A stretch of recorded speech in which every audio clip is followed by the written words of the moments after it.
छत्रपती शाहू स्टेडियमवर उत्तरेश्वर चषक वरिष्ठ गट फुटबॉल स्पर्धा सुरू आहे। या स्पर्धेत आज शिवाजी तरुण मंडळ आणि फुलेवाडी फुटबॉल क्रीडा मंडळ यांच्यात लढत झाली। या सामन्यात सुरुवातीपासूनच शिवाजी तरुण मंडळाच्या करण चव्हाण बंद्रे, संकेत साळुंखे, योगेश कदम, इंद्रजित चौगुले, बसंत सिंग, खुर्शीद अली आणि दर्शन पाटील यांनी फुलेवाडीच्या गोल क्षेत्रात वेगवान चढाया केल्या। 35व्या मिनिटाला दर्शन पाटील हा फुलेवाडीच्या गोलजाळीच्या दिशेने येत असताना फुलेवाडीच्या खेळाडूनं त्याला धोकादायकरित्या रोखल्यानं मुख्य पंच निरंजन कामते यांनी शिवाजी तरुण मंडळाला पेनल्टी दिली। बसंत सिंग यानं अचूक गोल नोंदवून शिवाजी तरुण मंडळाला 1-0 अशी आघाडी मिळवून दिली।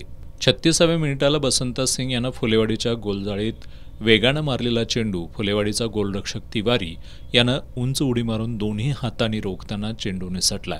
यावेळी गोल क्षेत्रात असलेल्या करण चव्हाण बंद्रे यानं चपळाईनं चेंडू गोलजाळीत मारून शिवाजी तरुण मंडळाच्या आघाडीमध्ये भर घातली।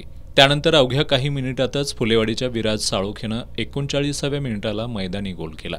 त्यापाठोपाठ शिवाजी तरुण मंडळाच्या सिद्धेश साळुंखे यानं 40व्या मिनिटाला मैदानी गोल नोंदवत शिवाजी तरुण मंडळाची आघाडी 3-1 अशा स्थितीमध्ये पोहोचवली।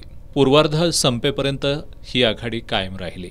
सामन्याच्या उत्तरार्धात फुलेवाडीच्या विनायक पाटील यानं मारलेला चेंडू शिवाजी तरुण मंडळाच्या गोलजाळीला घासून गेला।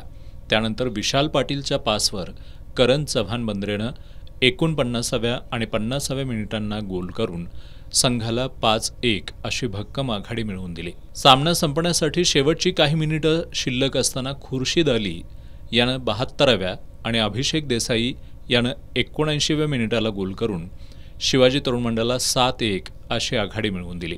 पूर्ण वेळेत शिवाजी तरुण मंडळानं ही आघाडी कायम ठेवत फुलेवाडी फुटबॉल क्रीडा मंडळावर विजय मिळवून स्पर्धेच्या उपांत्य फेरीत प्रवेश मिळवला। या सामन्यात शिवाजी तरुण मंडळाचा दर्शन पाटील हा सामनावीरचा मानकरी ठरला, तर फुलेवाडीचा अक्षय मंडलिक हा लढवय्या खेळाडू ठरला। या स्पर्धेमध्ये उद्या बालगोपाल तालीम मंडळ विरुद्ध दिलबहार तालीम मंडळ अशी लढत